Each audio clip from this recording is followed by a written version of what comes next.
Question 1. The place value of the 3 in 7.239 is 3 units, 3 hundredths, 3 tenths, or 3 thousandths.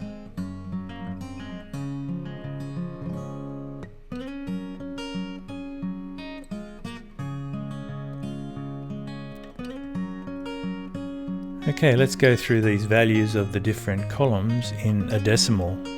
The 7 is in the units column, so that would be 7 units.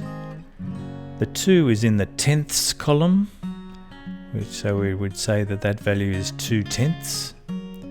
The 3 is in the hundredths column, so that value would be a 3 hundredth. And the 9 is in the thousandths column, so I have a value of 9 over 1,000. So the 3 is in the hundreds column, so the value of the 3, the place value of the 3 in that decimal is 3 hundredths. Question 2. To help put 0.6, 0.27 and 0.634 in order, we should firstly add 2 zeros to the end of each, add 1 zeros to the end of each, or add 2 zeros to the 0.6 and 1 zero to the end of the 0.27, or remove all the decimal points.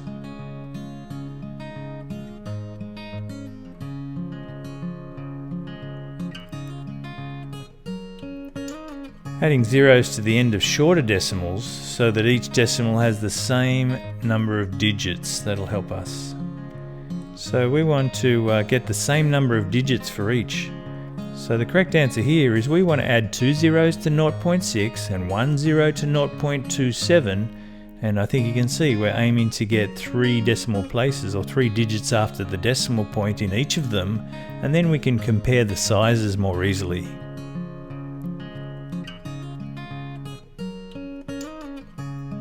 Question 3.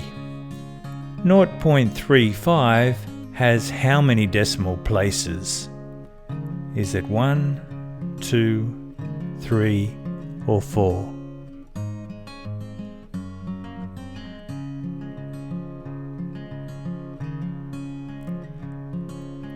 Decimal places are the number of digits to the right of the decimal point.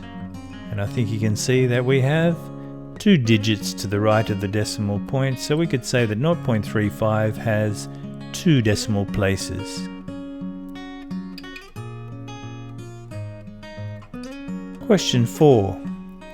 5.617 rounded to 2 decimal places is 5.6, 5.61, 5.62, or 5.610.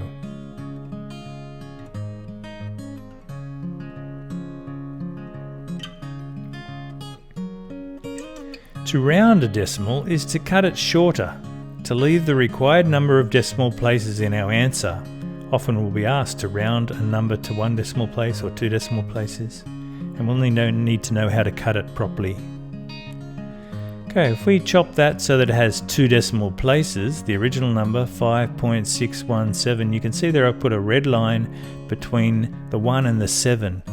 Now that chops it off, but we need to just tweak it a little bit sometimes. So we check the next digit to the right of the cut, in this case it's a 7, and if it's a 5 or more, we raise the score of the number that's just to the left of the cut. Sounds complicated? But we get a final answer of 5.62. You'll notice because the 7 is 5 or more, we need to add 1 to the number that's just to the left of the cut. We need to add 1 to the one that's already there, making 5.62 in this case. Question 5. 0.37 written as a simple fraction is...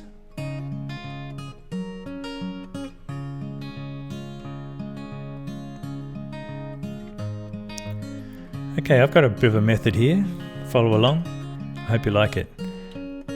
Step 1. Put a 1 under the decimal point. Then we'll put a 0 under every digit to the right of that. And then we'll kind of ignore the front 0 and the decimal point to see what fraction would result. And we'll simplify that if we can. Okay, looking up to the original decimal there. If I put a 1 under the decimal point, then step 2, put a 0 for every other digit afterwards. Can you see that there's a 37 over 100 there if we ignore the 0 and the decimal point? So we'll get a final answer there of 37 over 100. Now we should look to see if that would simplify. We could type that into our calculator perhaps and see if it comes down if we're allowed to use our calculator. Or we can try and divide a number into the top and the bottom, but I'm here to tell you that 37 over 100 is the simplest version there. So that's a sneaky shortcut way of turning decimals into simple fractions. Question 6. 0.52 written as a percentage is 5.2%, 520%, 0.52% or 52%.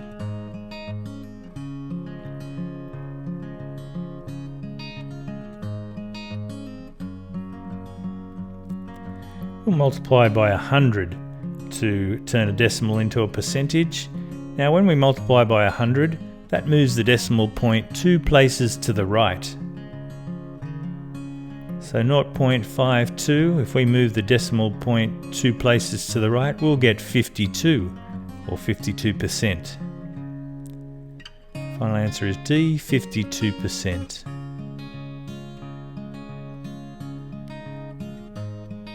Question 7. 0.6 written as a percentage is 6%, 600%, 60% or 0.60%.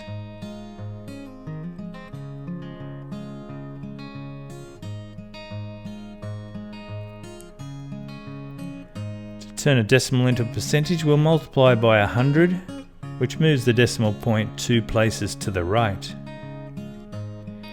With 0.6, if we moved it the decimal point 2 places to the right, we'd actually jump over a space that doesn't have any digits in it. So we can replace that with a 0 and imagine that it's 60% as our final answer. So we'll move the decimal point 2 places to the right. One of them takes into account the 6 and the other one will put a 0 to hold the place value there. So final answer, 60%. Question 8.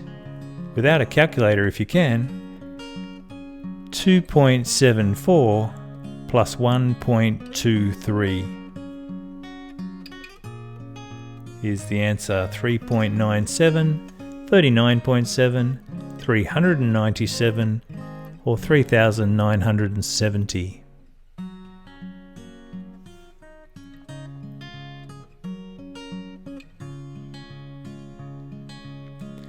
We need to line up the decimal points. Set our work out nice and carefully. We have 2.74 plus 1.23. I've carefully put the decimal points in line there. indicated by the red dotted line. And now I'm just going to add up. 4 plus 3 is 7. Oh, I should look, before I start adding up, I should look to see if I need to add any zeros so the number of digits can match up. That if I do that, that will help my brain a lot. In this case it wasn't necessary though, but I'll keep it in mind for next time. Okay, 4 plus 3 is 7. There we go. And I'm making sure my decimal point in my answer stays in line with the decimal point position in the question as well. Okay, 4 plus 3 was 7. I'm getting ahead of myself here. 7 plus 2 is 9. And 2 plus 1 is 3, making sure I put the decimal point in the same place as lining up with the question, the numbers in the question. So final answer in the end, made a bit of a mess of that, I apologise, is 3.97. You'll forgive me, I'm sure.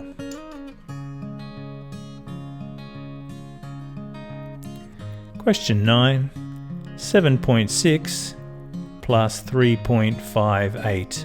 Try and do it without your calculator.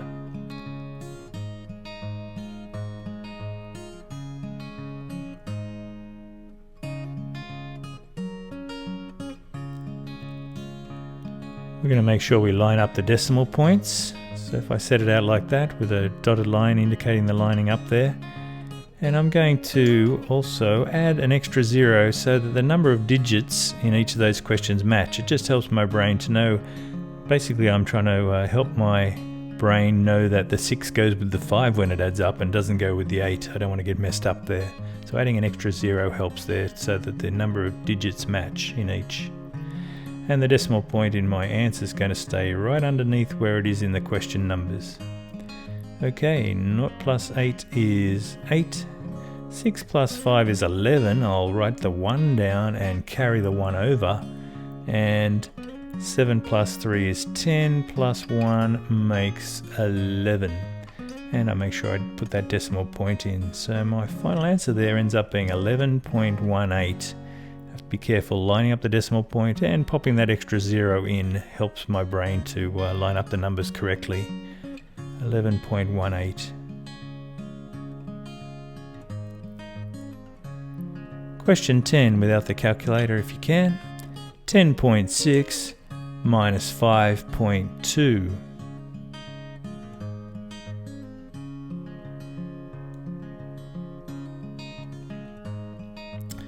Once again, I'm going to make sure I line up the decimal points carefully. Got a minus this time though. Put the dotted line in to remind myself the decimal point stays in line in my answer.